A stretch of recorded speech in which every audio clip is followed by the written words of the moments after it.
headstones of long-dead pioneers marks the southern border. That's it. Don't blink. Population, a few hundred. Its beauty lies in its tranquility. Nestled into, or perched on the side of, an escarpment, depending on your perspective.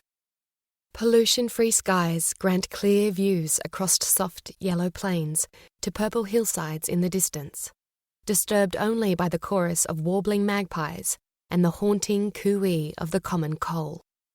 The pub, Beatty's, and the church, St Anne's, are the only buildings still standing from the 19th century, when East Gresford and its nearby twin, Gresford, were thriving hamlets built by Europeans who came and transformed the traditional lands of the Warrami, Gringai, and Biripi people.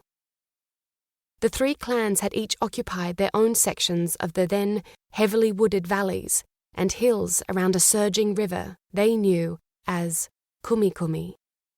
The Gringai roamed the southern valleys, the plains to the west were regarded as Warrami country, and the Biripi held the country to the north. Their peaceful existence had been shattered in the 1820s, when men came bearing land grants written and stamped by European bureaucrats who had unilaterally claimed ownership of the land, all because James Cook had planted a British flag in the sands of Botany Bay. It had taken the best part of 4 decades for the white men to make their way inland from Sydney Cove. But once they arrived, the impact was unyielding and permanent. The settlers cut and cleared, then fenced and planted, carved their roads and built their timber and stone homes with iron roofs.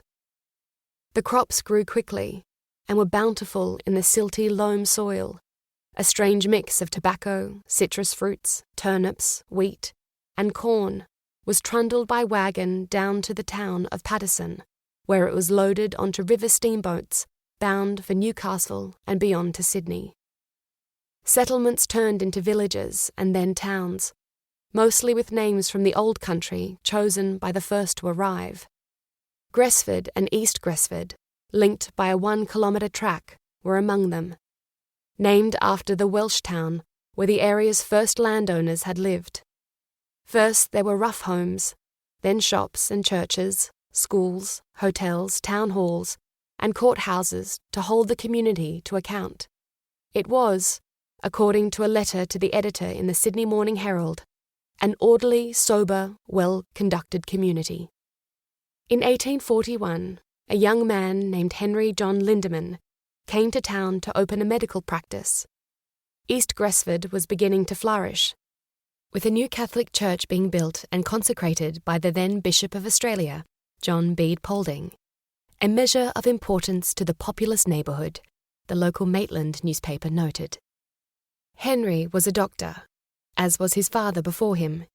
He had graduated from St Bartholomew's Hospital and the Royal College of Surgeons in London, and set up a practice in Southampton, but, despite its prestige and security, the profession appeared to be a means to an end, a way to please his father perhaps, rather than his desired path in life.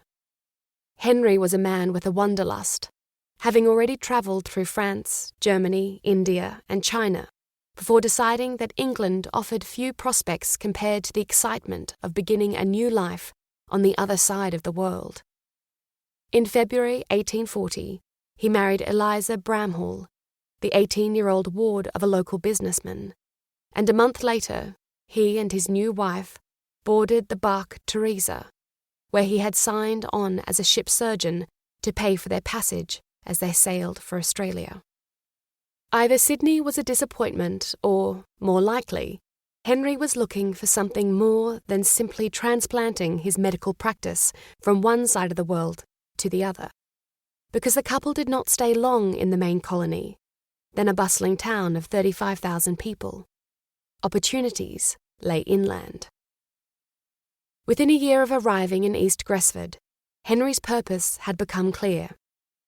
Not only had he established his surgery, but he had also bought 6 parcels of land outside the town, on the banks of the Paterson River.